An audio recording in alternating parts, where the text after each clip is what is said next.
Chennai D நகரில் உள்ள மூசா தெருவில் அடுக்குமாடி குடியிருப்பில் வடமாநில பெண்களை வைத்து 3 வருடமாக பாலியல் தொழில் என புகார். வேலைவாய்ப்பு அலுவலகம் என்ற பெயரில் பாலியல் தொழில் செய்து வந்தது அம்பலமாகியுள்ளது. பாலியல் தொழில் நடைபெற்ற பகுதிக்கு வந்த போலீசாரை பார்த்ததும் மொட்டை மாடிக்கு ஓடிய பவுன்சர்கள் அங்கிருந்து மாடி விட்டு மாடி தாவி ஓட்டம் பிடித்துள்ளனர். பெண்கள் கதவுகளை பூட்டிக் கொண்டதால் உடைக்கும் பணியில் ஈடுபட்டுள்ளனர் போலீஸ். பாலியல் தொழில் நடப்பதை அம்பலப்படுத்திய தனியார் தொலைக்காட்சி புலனாய்வு குழு மீது அந்த பாலியல் தொழில் நடித்து வந்த அந்த கூட்டம் தாக்குதல் நடத்தியுள்ளனர். தற்போது நீங்கள் பார்க்கக்கூடிய இந்த வீடியோக்கள் எல்லாம் அந்த மூசா தெருவில் உள்ள அந்த வீட்டினுடைய வெளிப்புற வீடியோக்கள் தான் நீங்க பார்த்துக்கிட்டு இருக்கீங்க.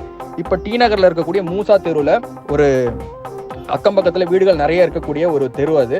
அந்த தெருவில் தான் இந்த பாலியல் தொழில் நடந்திருக்கிறது. சென்னை டி நகரில் உள்ள மூசா தெருவில் தான் இந்த அடுக்குமாடி குடியிருப்பு இருக்கு. அதாவது கிட்டத்தட்ட காவல்துறை தந்த தகவலின் படி கிட்டத்தட்ட 15 to 20 இளம் பெண்களை கைது செஞ்சிருக்கிறாங்க. அது இல்லாம உள்ள பவுன்சர்கள் மாதிரியான ஒரு 10 to 12 பேர் ரிப்போர்ட்டர்ஸ்களை அடிச்சு அவங்களுடைய போன்களை பறிச்சு அங்கிருந்து மாடி விட்டு மாடி தாவி குதிச்சு தப்பிச்சிருக்காங்க. சில பேரை மட்டும் காவல்துறையினர் கைது செஞ்சிருக்காங்க.